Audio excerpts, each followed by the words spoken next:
Pues vamos a dar inicio con esta última conferencia magistral.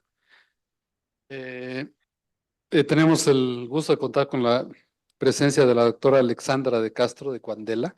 Nos va a presentar una conferencia titulada Calculando números aleatorios con qubits voladores.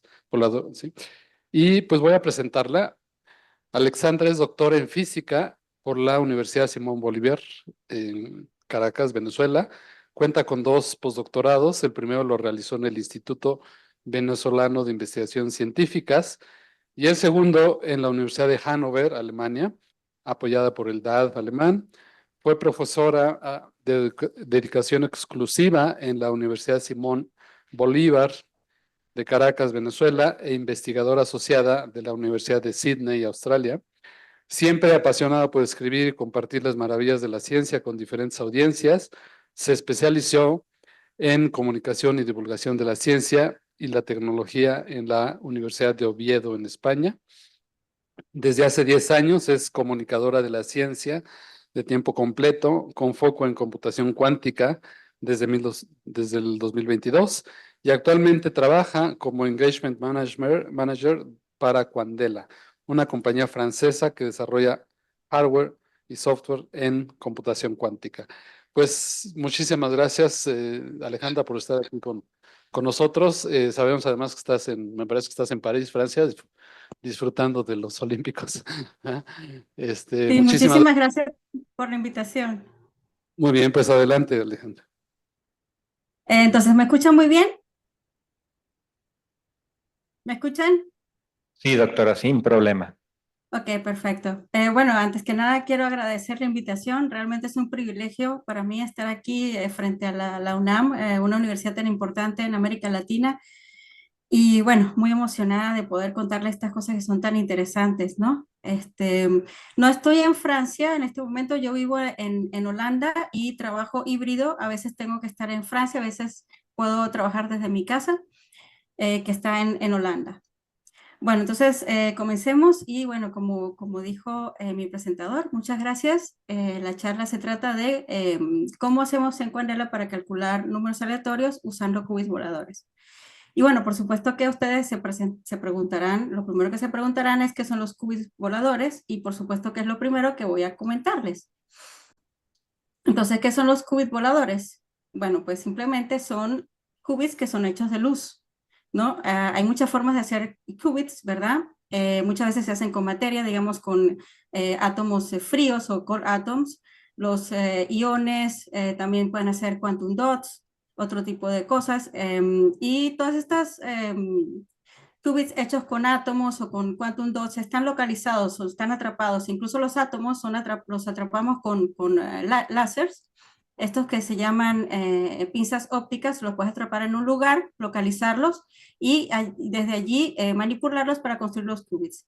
Pues la luz no la puedes atrapar, es una cosa que sale de la fuente, la pasas por el circuito, la detectas en el otro lado y nunca, digamos, la información se fue por allá y ya pues no la puedes atrapar. Y por eso los llamamos los voladores, ¿no? En inglés de flying qubits, ¿verdad? Entonces, los construimos con luz, pero pues digamos que no es tan fácil, ¿no? Ellos necesitan cumplir con ciertos requisitos, ¿verdad? Para que nosotros podamos decir que estamos hablando de qubits, ¿verdad? Entonces, estos requisitos necesitamos que sean puros y cada una de estas cosas las voy a definir con mucho cuidado, que tengan brillo, que sean indistinguibles, pues necesitamos que todos los qubits que estamos creando sean exactamente el mismo qubit, porque una vez que defines el qubit, todos tienen que tener la misma definición y para poder hacer cálculos que tengan sentido. Y tenemos que poderlo producir bajo demanda, que apretamos un botón en el computador y entonces salen tantos qubits como yo los necesito, ¿verdad? Entonces, ¿qué es la pureza? Bueno, la pureza es esencialmente que yo sea capaz de producir un fotón a la vez. Y luego hablamos de qué significa un fotón, ¿no? Pero yo necesito poder producir un fotón a la vez y entonces yo tengo que calcular la probabilidad de que no esté yo creando más de un fotón a la vez desde mi fuente. Entonces, una manera de medir esto es usando, ¿verdad? Este es el primer término de una serie donde tú calculas la probabilidad, digamos, de la probabilidad de que tengas 2 contra la probabilidad de que tengas un solo fotón, ¿no? Y esto tiene que tender a 0. Si esto ya tiende a 0, ya estoy teniendo un solo fotón a la vez.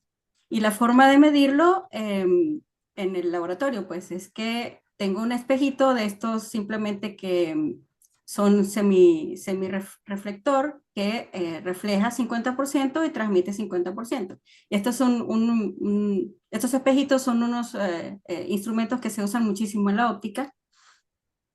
Entonces, si yo tengo un detector de este lado de la transmisión y del lado de la reflexión, yo solamente puedo detectar de un lado o de otro al mismo tiempo. Si yo estoy detectando 2, ¿verdad? Me suenan 2 clics al mismo tiempo, aquí y acá, ya sé que mi fuente no está produciendo un fotón, sino 2, porque al producir un solo fotón, lo único que puede hacer es bien transmitirse o reflejarse. Pero si tengo más de uno, entonces ya empieza a ocurrir que la mitad de lo que estás enviando se refleja y la otra mitad, digamos, si el espejito fuera semirreflector fuera perfecto, sería 50 y 50, ¿no? Entonces, esa es la forma como verificamos que tengamos pureza en los fotones. La otra cosa que necesitamos es que tenga mucho brillo, y eso en realidad lo que quiere decir es que el fotón salga de la fuente y después de que pase por la fibra óptica, porque lo vamos a tratar de meter en una fibra óptica y luego va a pasar por un circuito, el mismo número de fotones que salieron de acá los podamos detectar, ¿verdad? Porque puede ocurrir que se pierdan fotones. De hecho, se pierden durante el cálculo y hay que hacer una cantidad de pulir los espejitos hasta lo último y hacer una cantidad de pruebas para lograr que nuestros instrumentos maximicen la cantidad de fotones que se están transmitiendo. Y la otra prueba es la de la indistinguibilidad, ¿verdad? Queremos que sean indistinguibles, que sean el mismo qubit siempre. Entonces, para esto, resulta que aquí nos vamos a aprovechar de un comportamiento que es como todos los comportamientos cuánticos, pues los llamamos misteriosos o fantasmagóricos, ¿no? Ya sabemos que hay una cantidad de comportamientos de la mecánica cuántica que pues es imposible de verla clásicamente, y esta es una de ellas y es muy bonita y se las voy a explicar, y es la siguiente.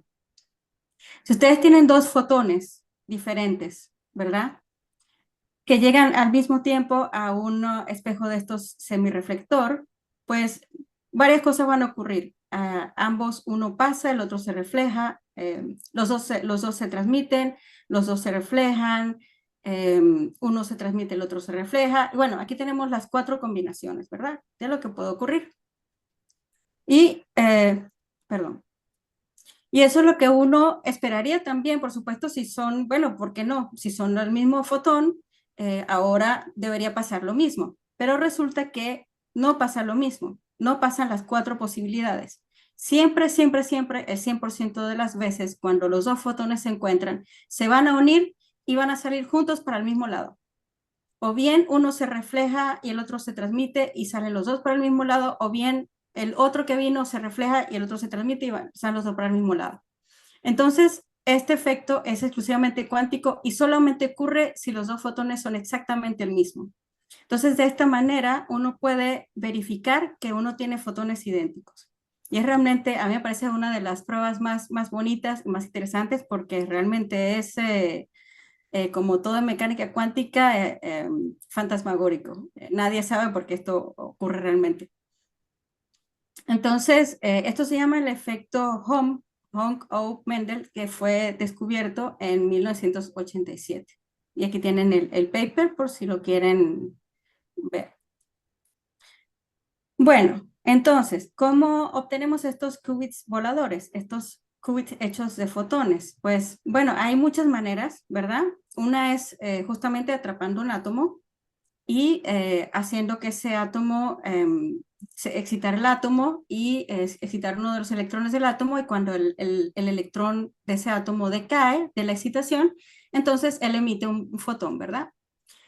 Pero eso es muy difícil de hacer. Realmente que estabilizar un sistema para que él haga esto y emita el fotón que nosotros queremos exactamente es muy difícil.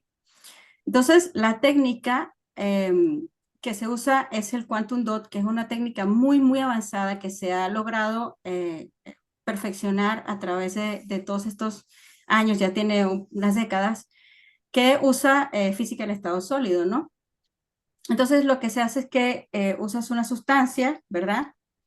Que va a producir, que la puedes, haces el agregado, ¿verdad? Que es el que crea el Quantum Dot al tamaño del nanómetro de estas moléculas, y entonces la vas a excitar con un láser de forma tal que uno de los electrones se excita y aquí efectivamente lo que estás creando es lo que se llama un átomo artificial con estos quantum dots. Se excita un solo electrón de todo este agregado y entonces cuando ese electrón decae, pues emite un fotón. Y estos otros compuestos que se ponen acá son una especie de espejo que ayuda a que quede enfocado pues la luz que va a salir de allí y se pueda atrapar en la fibra óptica. Entonces, este es el método que se usa en Quandela y por eso es el que les cuento ahora. Ahora bien, una vez que tenemos los qubits voladores, ahora queremos usarlos para hacer cálculo, ¿verdad? Y entonces la manera que hacemos es que usamos, primero tenemos la fuente que va lanzando un trencito de fotones y usamos un demultiplexer que es un aparatico que lo que hace es que los va deflectando, llevando y hace que en ese camino al final tengamos fotones que entran al circuito de forma simultánea o de la manera que queramos, ¿verdad? En diferentes fibras ópticas. O sea, los va distribuyendo en diferentes fibras ópticas y él cuida que esos fotones lleguen de manera simultánea a las puertas lógicas, que eso es importante. Porque, como ustedes saben, las puertas lógicas, hay unas puertas lógicas para los que saben computación cuántica y para los que no les puedo decir de una vez, hay puertas lógicas que actúan sobre un solo qubit, pero también hay puertas lógicas que actúan sobre dos y así, ¿no? Y bueno, aquí les estoy mostrando cómo nosotros en Quandela generamos los qubits con los fotones. Hay varias maneras también. Una de ellas, por ejemplo, es usando la polarización. El fotón, cada fotón va a tener, todos como son idénticos, van a tener exactamente la misma longitud de onda y van a tener pueden tener la misma polarización, ¿verdad? Pero uno puede definir polarización para arriba, vertical, o polarización horizontal, y que una sea 0 y la otra sea 1, por ejemplo. Pero nosotros usamos más bien la polarización, todos tienen la misma polarización y usamos el método espacial, que es que ponemos en el circuito la fibra óptica en forma de este pentagrama, llamémoslo así, un malladito, y entonces cuando definimos el qubit como estas dos fibras ópticas, de forma tal que si el fotón va arriba es 0 y si va abajo lo definimos como el 1, el estado 1. Esto se llama una definición espacial de los qubits. Y entonces ellos entran acá y entonces ponemos los objetos ópticos que van a interactuar con los fotoncitos y de esta manera vamos creando el circuitico. Entonces, pues sí, aquí está el circuito, los fotones vienen por acá, su demultiplexer, ¿no? Se distribuyen, pasan por la fibra óptica, van pasando por las puertas, se hace el cálculo y al final pues tenemos los detectores que van a detectar estos fotones y es el resultado de nuestro cálculo, es el que vamos a ver acá, ¿no? Ahora, ¿cuáles son las ventajas de tener un computador cuántico óptico? Bueno, hay muchas. Crearlo es muy difícil, como todos los computadores cuánticos. Por supuesto que si fuera fácil ya tendríamos la famosa ventaja cuántica, pero no lo es para ninguna arquitectura. Pero esto tiene algunas ventajas. Una es que los fotones son portadores naturales de información, entonces sirven para muchísimas cosas. Sirven para interconectar máquinas entre ellas. Por ejemplo, puedes tener varias computadoras cuánticas y crear una muy grande interconectándolas con los mismos fotones. Puedes hacer los cálculos, por supuesto, puedes hacer criptografía cuántica, porque ellas pueden llevar información muy lejos. Entonces, eso es lo que hace que los fotones sean ideales para la computación cuántica. tienen tiempo infinito de coherencia porque ellos no tienen carga, no interactúan con nada, básicamente nada los perturba, entonces ellos van tranquilos por allí. Y pues si tú creas entanglement con ellos, el entrelazamiento, sería la palabra en español, creas el entrelazamiento con ellos, pues ese entrelazamiento te va a durar, va a permanecer. La tecnología que estamos usando nosotros con los quantum dots, como dije antes, es muy establecida y es muy confiable como fuente de un solo fotón a la vez, ¿no? Y de fuentes y de fotones que son idénticos. Y sirve mucho para la escalabilidad, por lo que les decía de la interconexión que podemos crear como una especie de centro de cómputo con muchos calculadores cuánticos. Supongamos que cada uno tiene 50 qubits o 20 qubits, pero al final podemos poner uno detrás del otro y tener 200, 300, el número que queramos porque se pueden interconectar. Bueno, entonces... Ahora voy a la parte de cómo creamos los números aleatorios con las computadoras, ¿verdad? Que eso es lo que queremos ver ahora. Entonces, primero que nada, vamos a definir qué es un número aleatorio, ¿verdad? Y bueno, yo me imagino que hay mucha gente preparada acá y deben saber de sobra qué es, pero solo porque esto es una charla que la puede ver mucha gente, vamos a definir. Un número aleatorio es un número que absolutamente nadie puede predecir.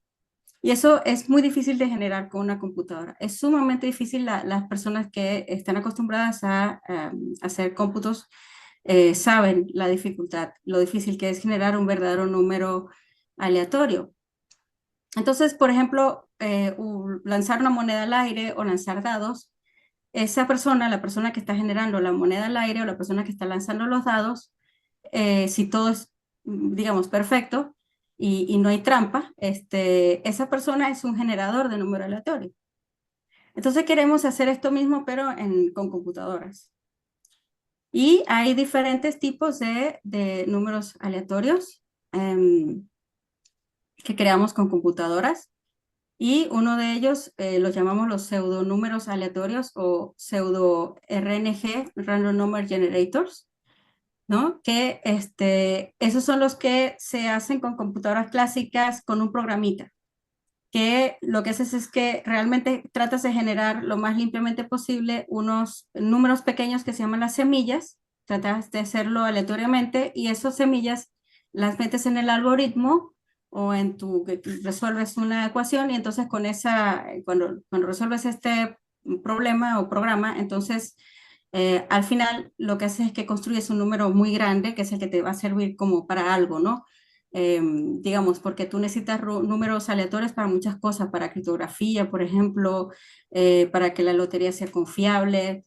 Bueno, por ejemplo, cuando yo hice altas energías, yo tenía en algún momento tuve que simular rayos cósmicos que venían del espacio exterior y entonces en esas simulaciones yo no podía poner simplemente a dedo las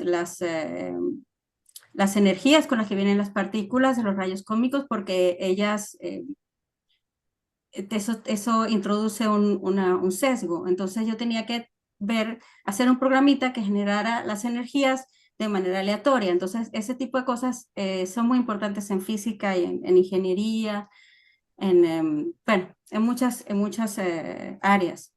Y bueno, incluso, como les decía hace un momento, incluso para quien no hace computación y vas y compras la lotería para que no te hagan trampa. Eso tiene que poderse generar sin que haya trampa o sin que nadie pueda saber cómo se generó ese resultado de la lotería. Y bueno, hay una manera de generar los verdaderos. Hay un método clásico que usa la máquina. Bueno, al menos el que yo conozco usa, por ejemplo, puedes usar el ruido térmico de una computadora, pero eso también, el ruido térmico también pudiera ser algo que se puede determinar y al final estos métodos pueden tener sus pegas, ¿no? De que realmente si el fabricante sabe exactamente cuál es el ruido, y ese tipo de cosas, ¿no? Entonces, y muchas veces sí funcionan, pero los números que generas son es una forma muy compleja de generarlos y generar números muy pequeñitos. Y está el número cuántico, el método cuántico. Y el método cuántico tiene la ventaja de que en teoría tú realmente sí vas a generar números aleatorios. La teoría en sí misma te dice que lo que tú vas a generar con números cuánticos, con métodos cuánticos, tiene una buena, va a ser un buen número aleatorio. Y la razón es que la mecánica cuántica en sí misma es probabilista, ¿no? Es una buena herramienta para generar estos números. Y el asunto es que cuando tú tienes un tico, ese sistema cuántico por lo general está en superposición, ¿verdad? Por ejemplo, tú tienes una fuente de decaimiento radiactivo y entonces este es el decaimiento beta, el que yo tengo acá. Y en realidad en el núcleo lo que está ocurriendo es que el neutrón decae en protón, electrón y neutrón, pero lo que uno mide afuera, ¿no? En el detector son electrones.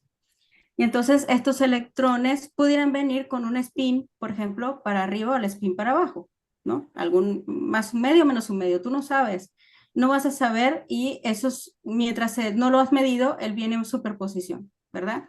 Tu electrón está en superposición, una vez que lo mides, entonces ya sabes, se colapsa la función de onda y ya sabes si tiene spin más un medio o menos un medio.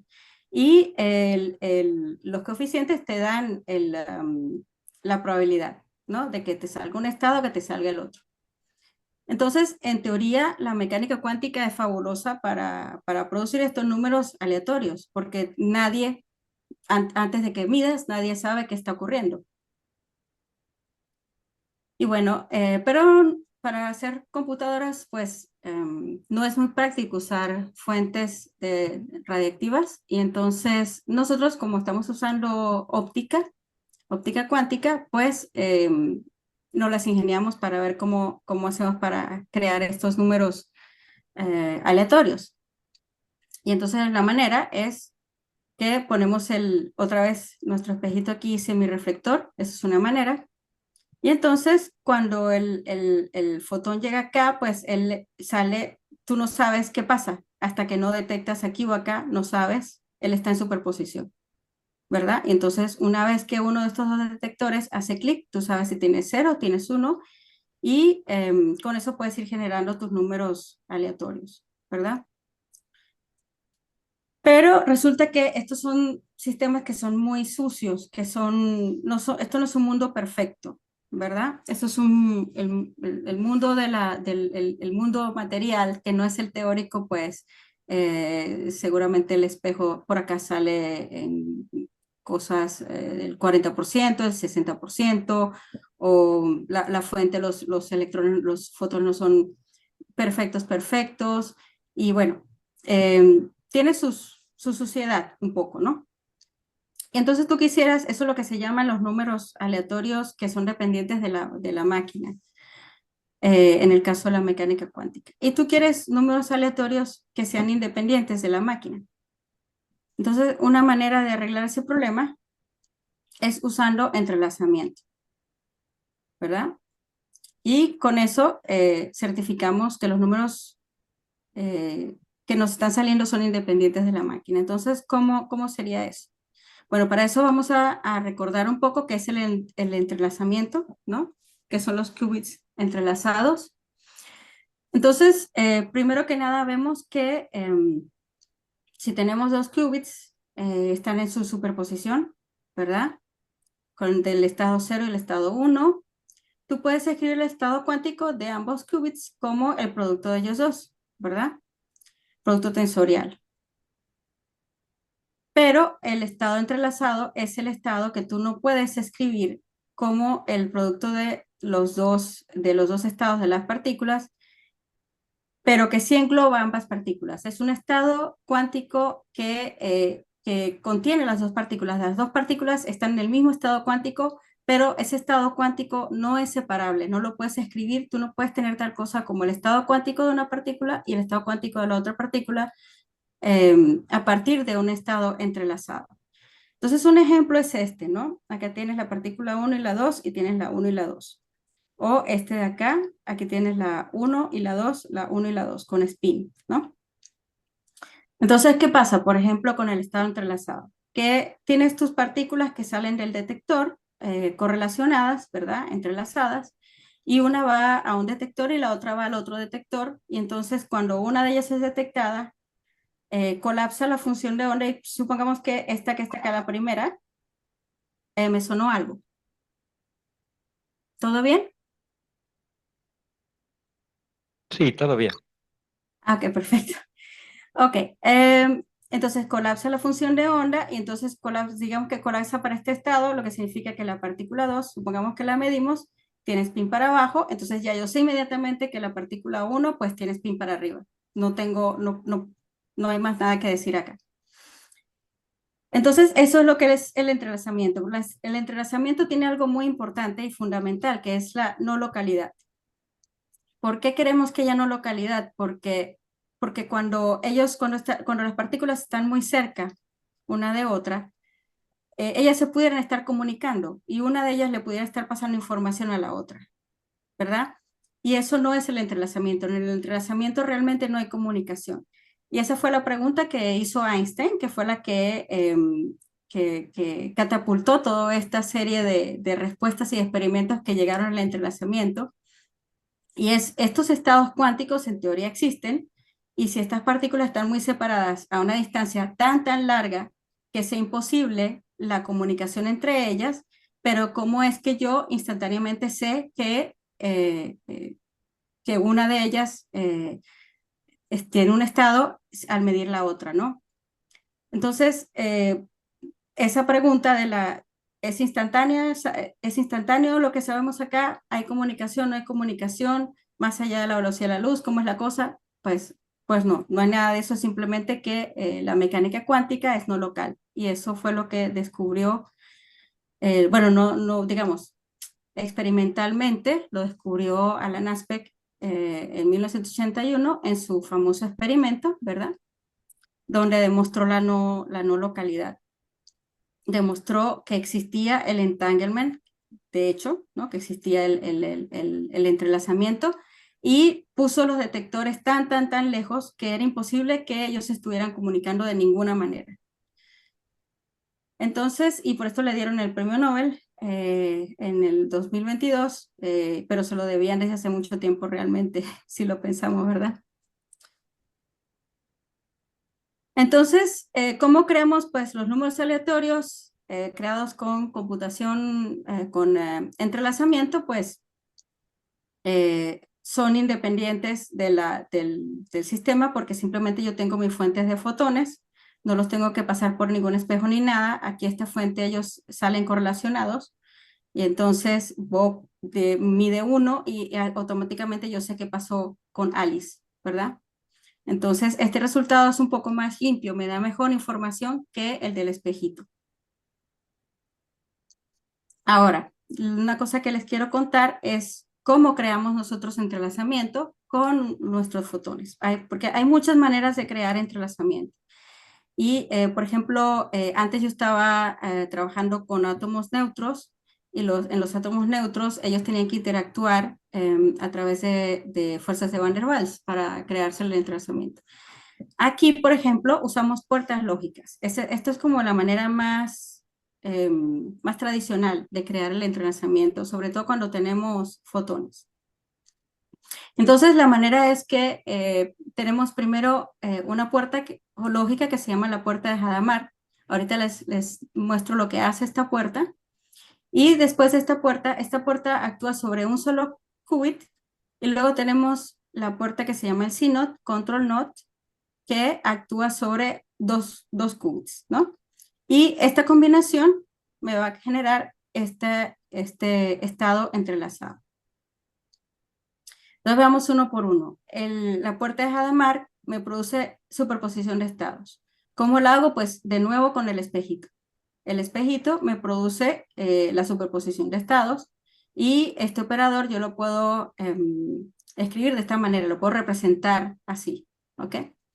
El C-Note es un poco más complicado, pero lo que les quiero decir es que lo que él hace esencialmente es que flipea, fíjense, es delicado. Si el primer qubit es 0, el segundo queda igual, ¿verdad? Si el primer qubit es 0, el segundo queda igual. Pero si el primer qubit es 1, el segundo se flipea, ¿no? O sea, yo lo puedo definir para que esto sea así, se flipea. Y aquí también ocurre que el segundo se flipea, ¿no? Se voltea. Entonces, si yo uso esto, estas dos cosas seguidas, entonces puedo generar mi, mi estado entrelazado usando las puertas lógicas. Entonces, de este lado me sale ya un estado entrelazado en mi circuitico cuántico. Y bueno, ¿cómo puedo generar una puerta lógica de Hadamard con objetos ópticos? Pues con el espejito, ¿verdad? Que les decía, este menos acá ocurre porque él adquiere una fase cuando pasa por acá. Por debajo, o sea, por un lado no la adquiere y por el otro sí la adquiere. Y bueno, las puertas lógicas en Cuandela, pues tenemos muchísimos tipos diferentes de objeticos que nos ayudan a correr la fase. Por ejemplo, este es para permutar, ¿verdad? Para permutar de 0, el que viene en 1 que vaya al 0 y el que viene en 0 que vaya al 1.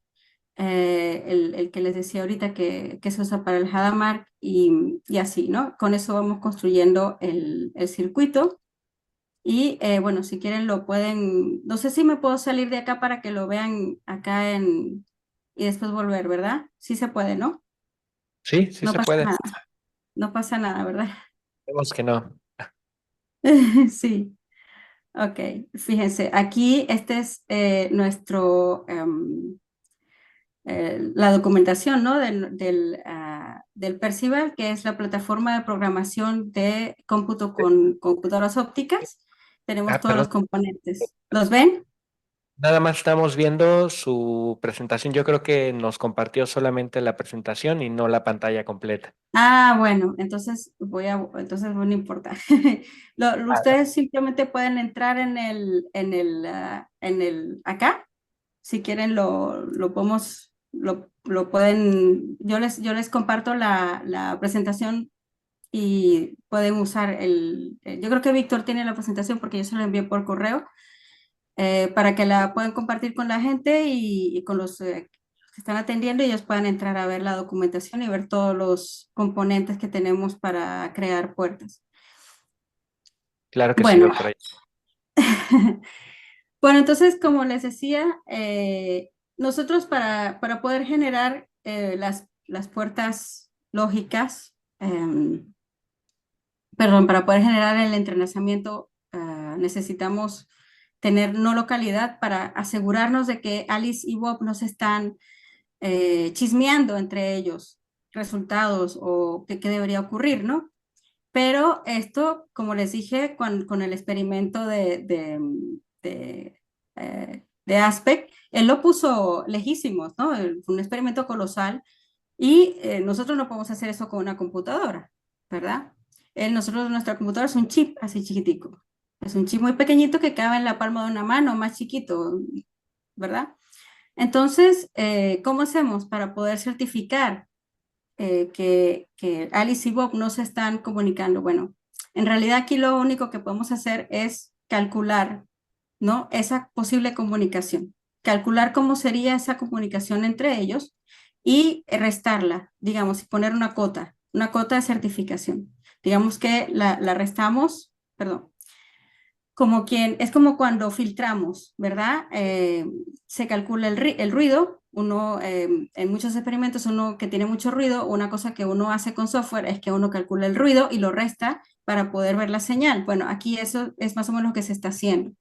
Y con esto tratamos de certificar que estos números aleatorios se crearon de forma tal que hemos restado toda la comunicación que podía haber entre Alice y Bob. Y bueno, ¿cuáles son las ventajas de este generador cuántico de números aleatorios? Bueno, que muestra la primera ventaja cuántica. Esto es algo es un cálculo que lo hacemos, se hace con las computadoras cuánticas que tenemos en Cuandela. Se puede hacer perfectamente, es un cálculo muy bonito.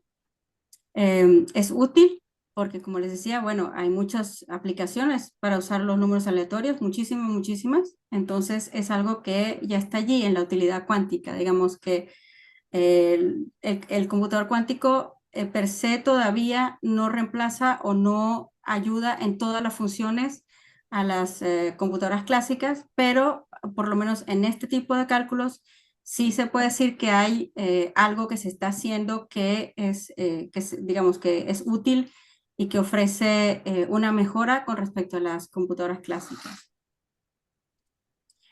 Y bueno, los quiero invitar a entrar a nuestra nube. Es gratis. Por supuesto que tenemos planes pagos, pero cualquiera puede entrar gratis sin ningún compromiso. Nadie les va a decir entren y tienen 3 meses para pagar, sino simplemente entran y calculan y exploran. También tenemos un plan académico para quien quiera tener más beneficios, como por ejemplo más privilegios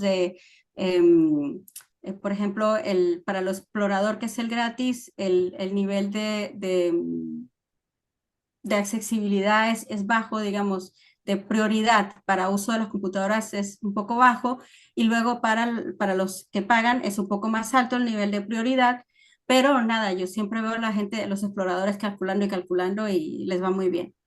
Y tenemos el plan también, el académico, que bueno, por si quieres tener más beneficios, pues es un plan muy bueno. Simplemente si compruebas que trabajas, eres profesor o estudiante universitario, se te aprueba el plan académico y no tienes que usar el plan Pro o el plan Enterprise, que sería para allá, para empresas y ese tipo de cosas.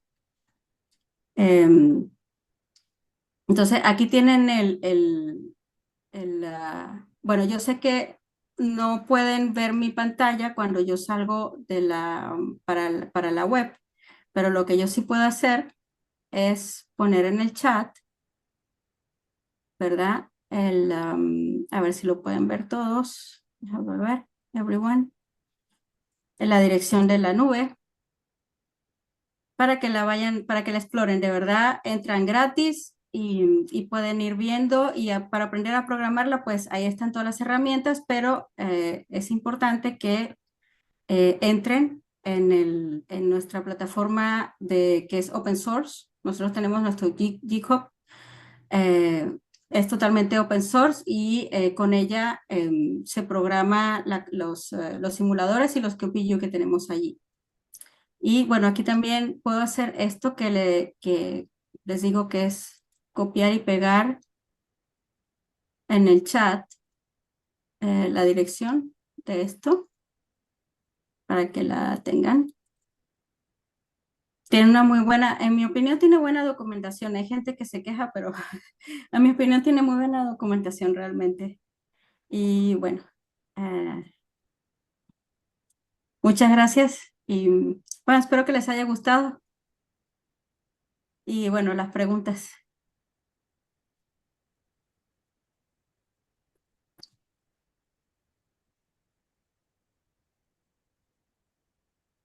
Puedo quedar acá. Muchas gracias, doctora Alexandra. Sí surgieron muchas preguntas, así es que usted nos dice hasta qué punto puede apoyarnos respondiéndolas, porque sabemos que tiene una agenda apretada. También tenemos la posibilidad de que los asistentes aquí a la sesión presencial puedan plantear su pregunta directamente en el micrófono. Entonces, si alguien está interesado, también lo puede hacer, ¿ok? En un segundito, déjame plantear 3 y luego va la tuya. Muy bien, pues entonces comenzamos con las preguntas. La primera es de Omar Alfredo y nos dice, ¿me podría decir dónde puedo buscar más información sobre cómo crear qubits distinto a la luz o la materia? Pero como quieres, digo, la materia es, el universo está hecho ¿cómo lo quieres? ¿De neutrinos? El neutrino también son materia. No entiendo bien la pregunta. ¿Qué es exactamente lo que le está preguntando? Porque la naturaleza tienes luz, tienes átomos, ¿verdad? Moléculas, con los quantum dots. Los quantum dots son un agregado de moléculas, ¿verdad? No sé exactamente qué es lo que quiere decir con esta pregunta. ¿Tú entiendes la pregunta? Sí, ya nos mandó una aclaración, algo diferente a los fotones. ¿Existirá alguna manera distinta para crear qubits diferente a Ah, los claro, fotones? claro. Sí, sí, sí, sí, hay muchas. Por ejemplo, te puedo decir la de los átomos neutros. Con los átomos neutros, lo que haces es que atrapas los átomos, cada átomo con una pinza óptica, y entonces con un láser, en este caso, por ejemplo, tienes átomos de rubidio. El átomo de rubidio es un átomo grande que tiene en la última capa un solo electrón. Entonces, ese solo electrón se puede manipular. Entonces tú puedes crear los qubits excitando el electrón de forma tal que defines el 0 en el estado base y el 1 en un estado excitado. Con eso puedes crear un qubit. Ese es un ejemplo. Muchas, Sí. muchas gracias. Buena respuesta. La siguiente es, ¿cuántos qubits máximo tienen en las computadoras de Quandela? Bueno, es que esto depende mucho, ¿no? Porque, por ejemplo, la nube, que es donde ustedes pueden entrar, tenemos la de 12, 10, vamos a tener pronto 12 qubits y también este año vamos a tener 20, ¿no? Pero todos son qubits que tú puedes, con los que puedes hacer cálculos en un circuito, ¿verdad? Porque, por ejemplo, yo conozco computadoras cuánticas que tienen 100 qubits, pero solamente puedes entrelazar 8 o 16 y solamente puedes hacer cálculos analógicos. Entonces, depende de lo que, digamos que en este caso uno podría decir que el tamaño no es necesariamente lo que importa. Sino primero que sea muy confiable, que tu computadora sea lo menos sucia posible, ¿verdad? Que tenga el menor cantidad de ruido posible, ¿verdad? Y pues las computadoras que nosotros tenemos tienen grado industrial, que te aseguran que todo lo que tú estás haciendo va a salir. Mientras que muchas veces tú ves computadoras que son académicas, donde en principio, por ejemplo, el laboratorio con el que nosotros trabajamos, que estamos ligados en Francia, pues pueden hacer muchos más qubits, 50 o qué sé yo, pero ese es un laboratorio. Entonces, en el laboratorio, no es certificado lo que estás haciendo, es algo más, cuando es en la universidad o en el laboratorio, lo que estás haciendo es un poco más experimentos, ¿no? Uno te sale, el otro no te sale y así va. Pero en Quandela, que es una compañía, pues ya lo que te estamos ofreciendo es algo que cada cosa que fabricamos está certificada, que con él siempre vas a poder tener un buen cálculo. Aunque todavía estamos trabajando en la corrección de errores, obviamente, pero hacia allá vamos. No Muchas sé si eso gracias. responde la pregunta. Y bueno, pues continuamos con nuestra sesión de preguntas y respuestas. Arturo nos pregunta, ¿el circuito óptico lo fabrican con técnicas de fotolitografía o cómo lo fabrican? Y aprovecha para preguntar qué sustrato utilizan. Bueno, para ser honesta, yo no sé exactamente con qué se fabrica el circuito óptico. O sea, lo que sé es que la teoría de cómo funcionan las puertas, y sé que usan objetos de óptica cuántica, los espejitos y los cristalcitos que tienen doble índice de refracción, ese tipo de cosas. Y casi todos esos componentes vienen de compañías diferentes. Lo que sí te puedo decir es que cada uno de estos componentes, cada compañía nos ofrece, ¿no? El mejor componente posible, y nosotros unimos todos esos componentes para generar el circuito, ¿no?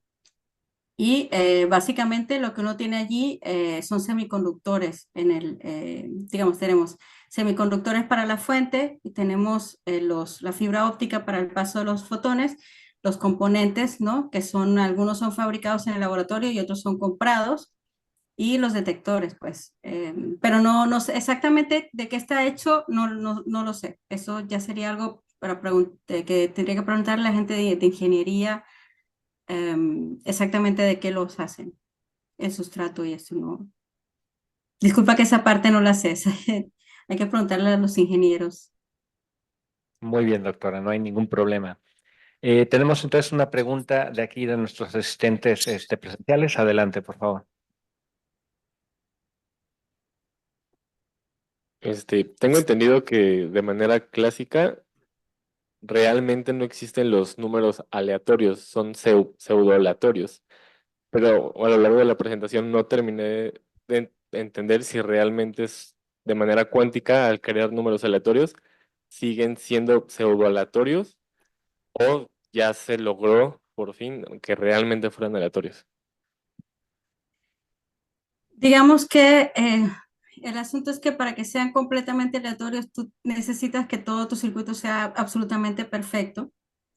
Eh, Fíjate, para el caso clásico, ni siquiera la teoría te asegura que los números sean aleatorios.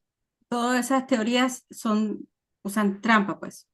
Pero en el caso cuántico, la teoría te asegura que si tú pudieras generar el sistema lo más perfecto posible, entonces tú puedes certificar un grado muy alto de números aleatorios. Porque la teoría en sí misma, la teoría cuántica, es probabilista. Esa es la razón. Entonces sí puedes hacerlo. Lo que pasa es que para eso tienes que llegar al punto de casi la perfección del equipo. Y bajo No sus sé si... conocimientos, ¿cree que realmente sí se podría llegar a ese punto? Yo creo que vamos a llegar a un punto en el que los números aleatorios cuánticos van a ser mejores, van a ser más confiables que los clásicos, obviamente. Muchas gracias. Eh, Alexandra, tú nos dices hasta dónde, porque preguntas tenemos de aquí hasta las 4 de la tarde de México y para ti ya sería como las 2 de la madrugada de Holanda, ¿no? Entonces, te No, voy no, a plantear. tampoco sí, tampoco tan tarde, pero sí, pues al completar la hora, pues faltan 10 minutos. Perfectísimo, muy bien. Entonces, tenemos la siguiente pregunta. Usando el spin de un electrón, al medir solo nos dará positivo o negativo. ¿Cómo se pueden generar más de dos números random así?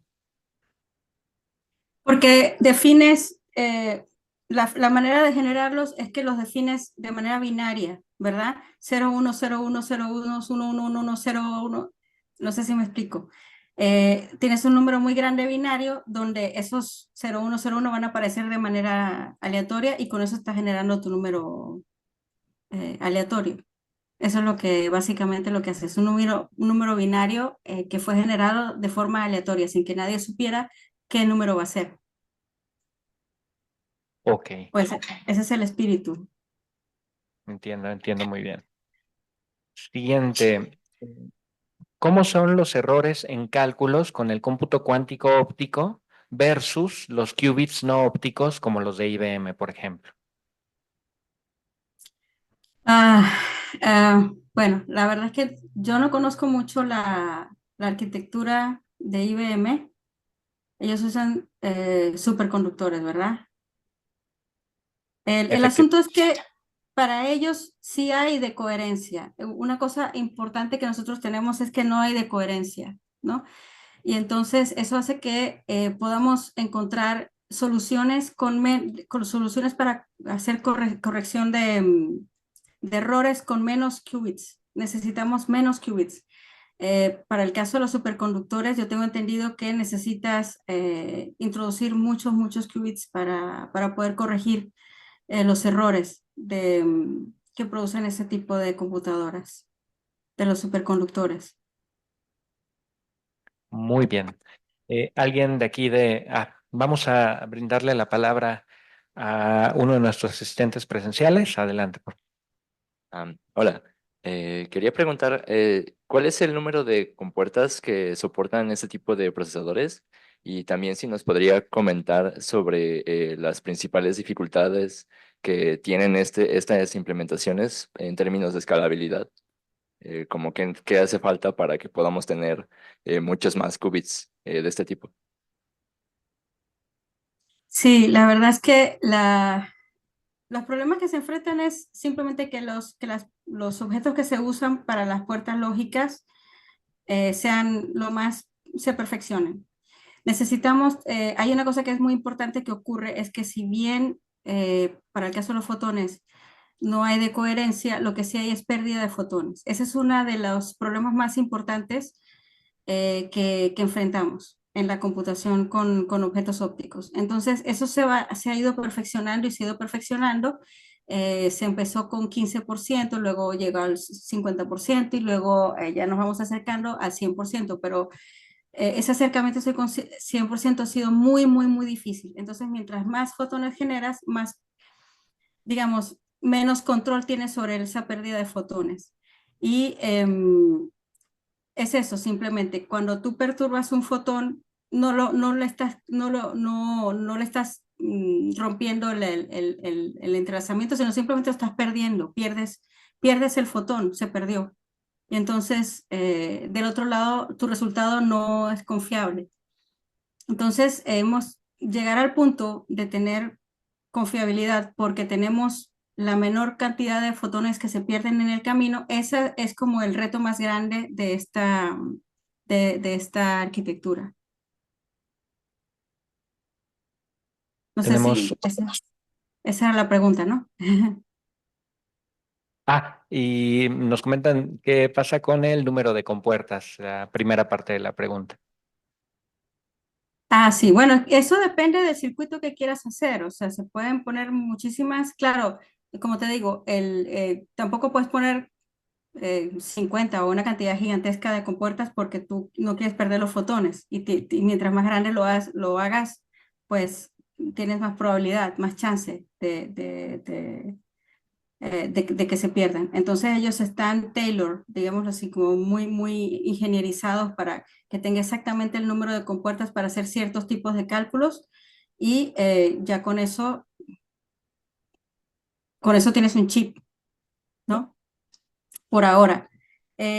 Todavía los retos físicos de los objetos con los que construyes pero se va superando porque fíjate que crear una fuente como el Quantum Dot es una cosa era un sueño, o crear algo como una pinza óptica para atrapar un solo átomo es algo que se logra hoy en día y era algo que hace 50 años era imposible. Entonces, lo que hay que tener es confianza en que digamos que la tecnología sigue y sigue, sigue su rumbo y cada uno de estos objetos terminan siendo más perfectos y vamos a poder agregar más puertas lógicas y vamos a poder escalar mejor, ¿verdad? Y agregar más cablecitos y más qubits. eh, Básicamente eso sería. Gracias, doctora. Vamos con una pregunta más de asistentes presenciales. Adelante. Sí, mi duda es, bueno, haciendo una investigación rápida en internet sobre Cuandela, vi que estaban ofreciendo trabajos para alguien que estuviera relacionado en teoría de la información cuántica para la corrección de errores. Mi duda Sí, es la teoría de información cuántica ayudaría a corregir esos errores si, como usted mencionó ahorita, pensé que entonces la corrección de errores se trataba de perder menos fotones. en parte sí, en parte eso es parte de los problemas, pero digamos que hay muchas otras cosas que producen errores, el ruido, ¿no? Todo lo que te digo, si el componente no es perfecto, si el espejo no es perfecto, si la fuente solamente es 90% perfecta, hay un 10% de ruido, ¿verdad? Entonces, pero digamos que sí, ahí en Cuandela se busca gente, porque todavía ninguno de estos aparatos todos los aparatos, el de IBM, el de Pascal, el de Cuandela, todos son noisy, todos tienen ruido todavía, mucho ruido. Entonces, Pero, o digamos que es un ruido inaceptable, que es 10%, qué sé yo. pero Entonces, sí, específicamente, se busca mucho ingeniero para que hagan así que si estás interesado, puedes aplicar.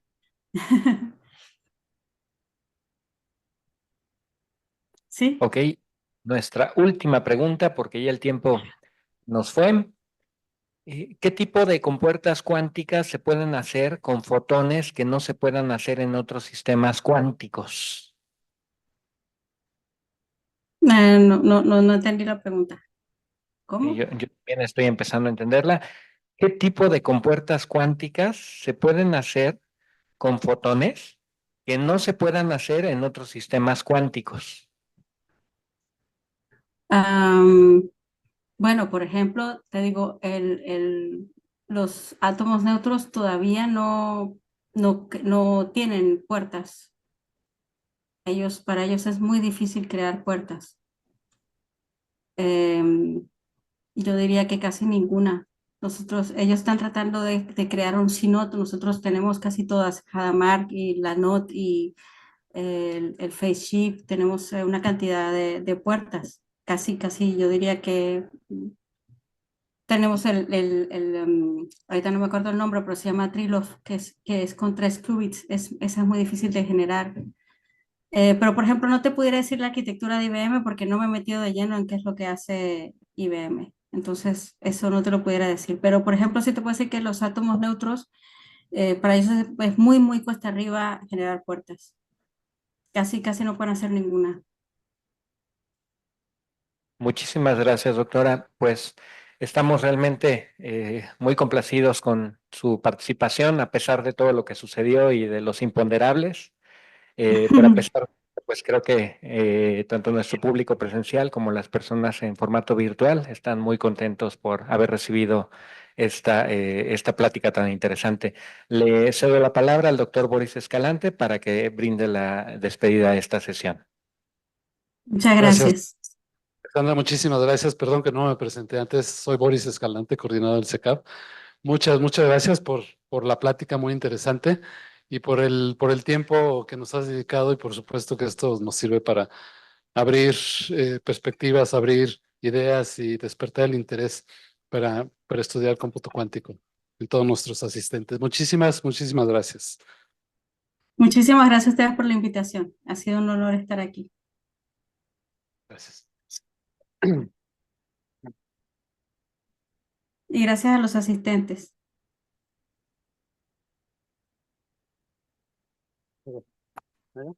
Bueno, pues continuamos con Claudia. Quiero hacer un comentario con la persona que preguntó sobre teoría de la información. Hay algoritmos, o sea, no tanto para hacer qubits más limpios, sino hay algoritmos para hacer códigos correctores de errores basados en teoría cuántica. Y a lo mejor a eso se refieren a esa parte, ¿no? Hay una parte dentro de lo que es teoría de la información, que es corrección de errores, y hay algoritmos muy interesantes con, con computación cuántica. Yo creo que para eso se refiere el llamado a gente que quiera trabajar. Muy bien, gracias.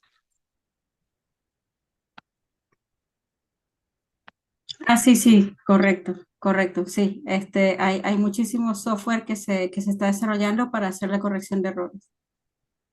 Mucho código para hacer corrección de errores.